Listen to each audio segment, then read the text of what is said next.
अपनी आकर्षक कलाकृतियों और ऐतिहासिक मूर्तियों के लिए विश्व प्रसिद्ध खजुराहो भारत के हृदय मध्य प्रदेश के छतरपुर जिले में स्थित है। खजुराहो नाम हिंदी शब्द खजूर से आया है। कहा जाता है कि खजुराहो के संस्थापक राजा चंद्रवर्मन ने पूरे शहर के चारों ओर खजूर के पेड़ लगवाए थे, जिसके कारण इसका नाम खजुराहो पड़ गया।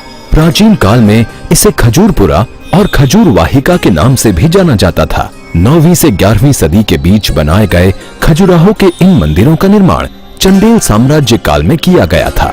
1986 में विश्व विरासत की सूची में शामिल खजुराहो समूह के मंदिरों को 3 भागों में बांटा गया है, जिनमें पूर्वी समूह, पश्चिमी समूह और दक्षिणी समूह शामिल हैं। खजुराहो के सबसे ज्यादा मंदिर पूर्व से पश्चिम की ओर बने हैं। इन सभी मंदिरों को ऊंचे प्लेटफॉर्म पर बनाया गया है। 12वीं सदी में कुल मंदिरों की संख्या 85 थी, जो 20 किलोमीटर वर्ग के दायरे में फैले हुए थे, लेकिन इनमें से अब केवल 25 मंदिर ही बचे हुए हैं, जो 6 किलोमीटर के दायरे में फैले हैं। इन 25 मंदिरों में 10 मंदिर विष्णु के, 8 शिव के, 1 मंदिर सूर्य का, 1 मंदिर 64 योगिनी का और 5 जैन मंदिर हैं। खजुराहो के इन मंदिर समूहों में सबसे विशालतम ये है कंदारिया महादेव मंदिर, जो अपनी भव्यता के लिए खास तौर से जाना जाता है। पश्चिमी समूह के इस विशाल मंदिर का निर्माण महान चंदेल राजा विद्याधर ने कराया था। नागर शैली में बने इस शैव मंदिर का निर्माण लगभग 1050 ईस्वी में कराया गया था।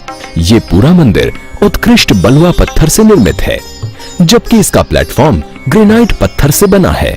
प्लेटफॉर्म से मंदिर 30.5 मीटर ऊंचा, लगभग इतना ही लंबा और 20 मीटर चौड़ा है, जबकि इसकी कुल ऊंचाई 35.5 मीटर है।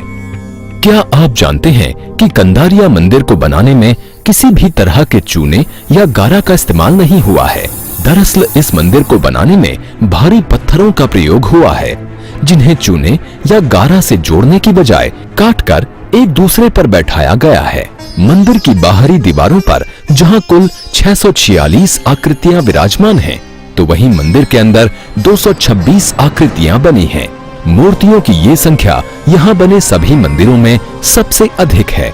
लोगों का मानना है कि इस मंदिर में सिर्फ कामुक मूर्तियां पाई जाती हैं, लेकिन सच्चाई ये है कि सिर्फ 10% मूर्तियां ही यहाँ मैथुन की हैं, जबकि बाकी 90% मनुष्य के दैहिक जीवन पर आधारित हैं, जिनमें किसान, संगीतज्ञ और महिलाओं को दर्शाया गया है।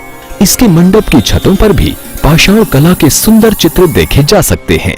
भारतीय प्राचीन कला प्रदर्शन का सजीव उदाहरण पेश करते इस मंदिर का प्रवेश द्वार कंदरा यानी गुफा के समान प्रतीत होता है। यही कारण है कि इसका नाम कंदारिया महादेव मंदिर पड़ा है।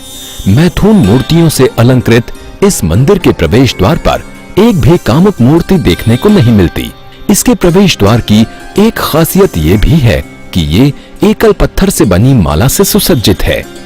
मंदिर की विशाल संरचना खड़ी पहाड़ी के आकार में है, जो मेरु पर्वत का प्रतीक है। ये मंदिर 5 भागों वाली वास्तुकला शैली में डिजाइन किया गया है, जिसमें मुखमंडप, अर्धमंडप, महामंडप, अंतरालिका और गर्भगृह शामिल हैं। इन सभी मंडपों के अपने अपने श्रृंग हैं, जो गर्भगृह की ओर बढ़ते हुए मुख्य शिखर पर आकर समाप्त होते हैं। ये मुख्य शिखर समरस आकृति के 84 लघु शिखरों का संयोजन है। ये समरसता मंदिर को अनुपातिक सुडौलता प्रदान करती है, जिसके चलते मंदिर के आकार में एक विशेष लय देखने को मिलती है।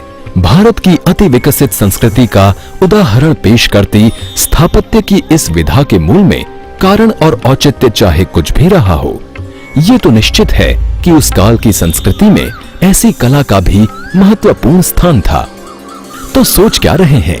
अप्रतिम सौंदर्य के प्रतीक खजुराहो को देखने के लिए निकल चलिए मध्य प्रदेश की ओर।